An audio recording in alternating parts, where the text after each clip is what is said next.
Halo bro, Assalamualaikum warahmatullahi wabarakatuh. Balik lagi sama Andi dari channel ya bro. Jadi hari ini kita akan coba nge-review satu mobil yang ada di segmen high MPV, yaitu mobil Hyundai H1 Royal. Jadi Hyundai H1 Royal ini dikeluarkan oleh Hyundai Indonesia pada tahun 2012. Ini untuk berkompetisi di market yang diisi oleh Toyota Alphard dan juga Nissan Elgrand. Nah, kita coba lihat bagaimana impresi saya terhadap mobil ini. Kemudian apakah summary-nya positif ataupun negatif. Coba kita lihat, ikutin terus menonton video ini sampai selesai. Mobil H1 ini panjangnya itu lebih dari 5 meter. Tepatnya 5125 meter. Ini jauh lebih panjang dari Innova yang nggak sampai 5 meter ya. Orang awam pasti berpikir wah bawa mobil ini susah ya, karena panjangnya itu gimana, kita pasti nggak lincah. Tapi ternyata setelah dicoba, anggapan itu nggak terlalu berlaku ya. Kenapa nggak terlalu berlaku? Karena pertama, posisi nyetir mobil ini itu tinggi, jadi kita itu posisi nyetirnya itu commanding gitu ya, kita bisa lihat sekelilingnya dengan jelas. Ditambah lagi dia punya turning radius atau radius putarnya itu lumayan kecil. Jadi buat mobil sebesar ini radius putarnya hanya sekitar 5,6 meter. Yang which is kalau kita mau ngelakuin manuver parkir ini lebih mudah sih dengan kondisi seperti itu. Kemudian kita lihat dari depan ya. Jadi dari depan mobil Hyundai H1 ini dia lampunya menggunakan, ini masih menggunakan multi reflektor ya. Kemudian ini lampu kecilnya, lampu sein, dia belum menggunakan LED ya. Kemudian dia sudah menggunakan DRL, lampu DRL, dan ini fog lampnya. Ini lampunya. Kemudian untuk grillnya dia udah chrome gitu ya, jadi terkesan mewah. Sampai ke depannya ini juga. Oke, kemudian dari sisi samping, mobil ini sudah menggunakan di kaca spionnya, dia sudah menggunakan side turning signal. Kemudian ada logo VGT yang merah di sini. VGT artinya variable geometri turbo ya. Kemudian kita bergerak lagi ke sampingnya. Di sisi belakang, pintu belakang ini jendelanya agak sangat disayangkan sih. Jadi jendelanya dipakai model in-frame gitu. Ini jendelanya tuh nggak bisa diturunin, nggak kayak kompetitornya seperti Alphard gitu ya, yang jendelanya memang bisa dibuka kayak jendela depan. Tapi kalau ini nggak bisa. Kalau ini itu dia hanya bisa buka yang bagian kecilnya ini aja. Ini memang bikin mobil ini jadi kesannya agak kurang sih ya. Walaupun sebenarnya kayak list di sini ini udah mendukung banget mobil ini untuk aura kemewahannya tuh naik gitu ya. Kemudian pintunya juga. Jadi pintunya, ini kan dia pintu udah sliding sama seperti Alphard. Nah, tapi kalau di Alphard dia dua-duanya itu kanan kiri bisa PSD, power sliding door. Kalau ini hanya di sisi yang bagian kirinya aja. Jadi kalau yang kanan ini masih manual buka tutupnya. Jadi untuk rodanya itu sendiri dia menggunakan velg 18 ya. Karena mobilnya besar ya, jadi pakai velg 18 masih kelihatan pantas gitu ya, nggak kelihatan kegedean, nggak kelihatan kayak roda delman, tapi ini masih pas. Jadi speknya itu dia lebarnya 235 ya, ini lebar banget bannya. Kemudian profilnya profil 55, diameternya ring 18. Kemudian baut rodanya juga dia menggunakan baut 6 ya. Ya memang proper lah untuk mobil sebesar ini. Kemudian kapasitas tangkinya dari mobil ini sudah besar sekali. Ini 75 liter. Jadi kalau konsumsi bahan bakarnya rata-rata kalau pemakaian kurang lebih dalam kota ya. Dalam kota itu 18, 19. Sementara kalau untuk luar kota itu 112. Nah, ini berarti kan kalau kita rata-ratakan kurang lebih ya bisa 110 ya. Ya untuk mobil sebesar ini nggak boros sih, nggak termasuk boros ya, dengan kemewahannya, dengan kenyamanannya, saya rasa ini worth it. Kemudian kita coba lihat kapasitas bagasinya. Jadi apakah memang mobil yang sebesar ini dia bisa menawarkan kapasitas bagasi yang luas juga untuk kita. Coba kita buka. Ini sayang ini masih menggunakan tuas ya.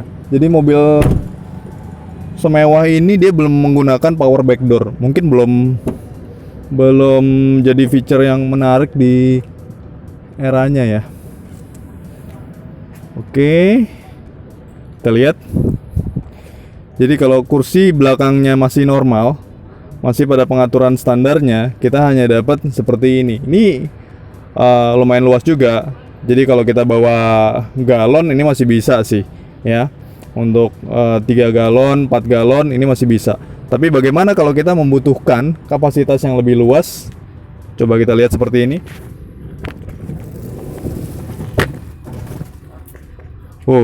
Ternyata masih bisa dimainkan ya.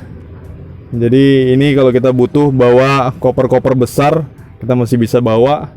Di ruang atasnya juga tinggi, masih bisa kita tumpuk di sini. Walaupun kursi baris terakhir, kursi baris ketiganya ini udah nggak bisa kita pakai. Hyundai H1 ini dia punya 2 varian mesin. Jadi ada varian bensin dan juga varian mesin dieselnya. Jadi untuk varian mesin bensinnya itu dia 2400 cc, 4 silinder, SOHC, single overhead camshaft, dan MPI, multi point injection. Dia itu bisa menghasilkan tenaga 175 horsepower dengan torsi kurang lebih 228 Nm pada 4000 rpm. Sementara varian mesin yang bertenaganya itu adalah varian mesin diesel. Jadi dia cc-nya 2500, kemudian dia 4 silinder. Dia menghasilkan tenaga 170 horsepower dan torsinya itu bisa menghasilkan 392 Nm pada RPM kurang lebih 2000 sampai 2500 RPM. Kenapa bisa menghasilkan torsi yang luar biasa besar? Karena mobil dieselnya ini dia sudah menggunakan common rail dan turbonya itu juga sudah menggunakan VGT. Mobil ini menggunakan transmisi 5 speed automatic dengan penggerak roda belakang atau RWD atau rear wheel drive. Oke, sekarang kita naik. Waduh, tinggi ya. Oke, ini adalah kita masuk ke kabin bagian depan. Jadi, oh iya bener ya, ini depannya bisa untuk 3 orang. Jadi kalau tengahnya itu dilipat, kita masih punya ada space, ada console box di tengah ini dan juga 2 cup holder. Sementara kalau kita berdirikan, kita bisa untuk penumpang ketiga di depan ini. Oke, jadi pertama kali masuk ke mobil ini, aura mewahnya tuh berasa banget ya. Kenapa saya bilang kayak gitu? Karena ini saya megang setirnya aja, dia itu dibungkus dengan kulit, jadi leather wrap steering wheel istilahnya ya, betul. Jadi ininya kayu, kemudian ini dibalut dengan kulit. Kemudian kalau di setir kita lihat ini ada tombol audio ya, ini ada tombol volume up, volume down. Ini untuk ganti channel, kemudian ini untuk mode, ini untuk mengganti pilihannya antara CD, Bluetooth, radio. Kemudian ada tombol mute juga di sebelah sini. Kemudian kita lihat di konsol tengah di atas ini ada lampu ya. Kita lihat ini lampunya untuk nyala dua-duanya. Ini untuk nyala sebelah kanan saja, untuk nyala sebelah kiri saja, dan ini untuk disesuaikan dengan pintu. Kemudian ini adalah untuk tempat kacamata ya.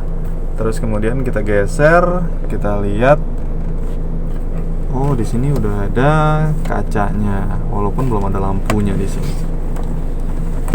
Kemudian kalau kita pindah ke area dashboard, ini soft touch. Nah, ini material plastik keras ya. Ini yang di pintu juga material plastik keras, tapi ini untuk di dashboard itu sudah material soft touch. Dan untuk kursinya ini ya, ini materialnya kulit. Ini bukan semi kulit, ini materialnya kulit. Benar-benar kasih aura kemewahan banget. Kemudian kalau kita duduk di kursi belakangnya, ini Captain seat ini udah enak banget ya. Jadi oke, kita bisa atur tidur ya. Ini terus kemudian dia udah ada sandaran kakinya juga, jadi bisa kita mainin seperti ini.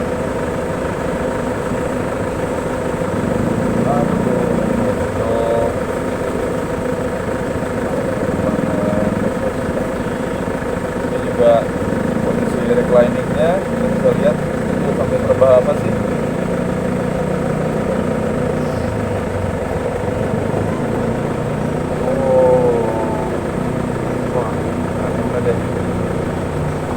Terus ada apa aja di kursi baris kedua ini? Dan di kursi baris kedua ini kita lihat ada di sini ada pengaturan untuk AC ya. Walaupun ini bisa juga dikontrol dari depan. Kemudian dia ada entertainment systemnya juga. Jadi ada monitor di sisi ini. Kalau kita buka, oke.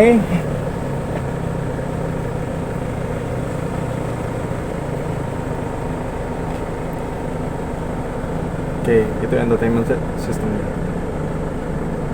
Sekarang coba kita lihat ke kursi baris ketiganya seperti apa. Oke, jadi ini saya sekarang ada di kursi baris ketiganya. Tinggi saya kurang lebih 170 cm. Kita lihat ruang kepala atau legroomnya. Wah, ini lebih dari 5 jari ya. Ini sih aman banget. Kemudian untuk kaki saya juga, wah, ini hitungannya jengkal ya, udah bukan jari lagi, hitungannya jengkal, bener loh. Jadi walaupun di kursi belakang kita masih bisa bebas seperti ini, ya, enak banget. Kemudian di headrestnya juga diatur, wah ini nyaman sih. Ini proper nih untuk jadi mobil keluarga buat jalan jauh sih enak banget. Kemudian posisi kakunya seperti ini. Oh, ini terlalu kaku. Kemudian posisi recline-nya, posisi paling rebahnya adalah seperti ini. Ya. Kemudian di baris ketiga juga dia sudah dilengkapi dengan cup holder 2 di sisi samping kanan. Kemudian speaker kanan dan kiri. Ada AC juga, kita lihat di masing-masing sisinya. Ada pengaturan lampu. Kemudian seat belt ada di semua baris. Ini juga di tengah kalau kita tarik. Ini masih bisa membuat sender tangan dan juga cup holder. Oke, jadi sekarang kita mau coba bagaimana rasa berkendaranya dari Hyundai H1 ini ya. Kalau setir sih ini mantap ya bawaannya. Sekarang bagaimana kalau mobil ini digas? Jadi sekarang saya berkendara kurang lebih 40 km per jam. Kalau kita gas, ini enteng loh mobilnya. Jadi benar-benar si Common Rail VGT-nya ini ngasih tenaganya tuh spontan gitu ya. Oke, sekarang posisi tidur, kita gas lagi.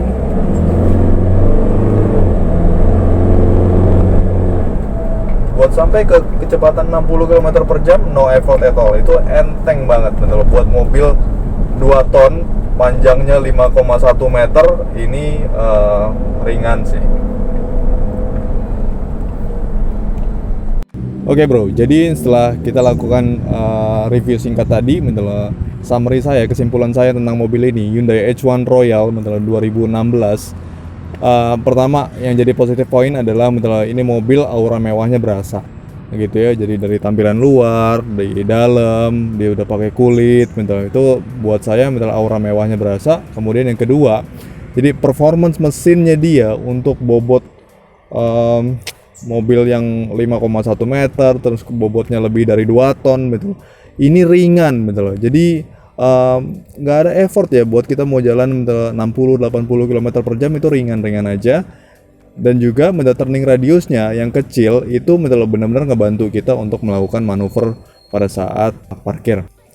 Tapi di samping positif juga selalu ada negatif poinnya. Jadi negatif poinnya dari mobil ini adalah pertama dia MID-nya tuh standar. Saya nggak lihat ada informasi apa-apa. Jadi kalau kita bandingin sama mobil lain ini MID-nya masih terlalu standar. Kedua lampunya dia betul untuk mobil yang harga barunya hampir 600 juta ini belum full LED. Jadi menurut saya sesuatu yang krusial gitu loh ya. Maksudnya kelihatan tambah mewah kalau mobil itu menggunakan full LED. Nah, ini sayangnya belum mobil itu. Segitu aja review singkat dari saya. Jangan lupa untuk like, comment, share, dan subscribe di channel Ya Bro. Betul. Sampai ketemu di video berikutnya. Terima kasih.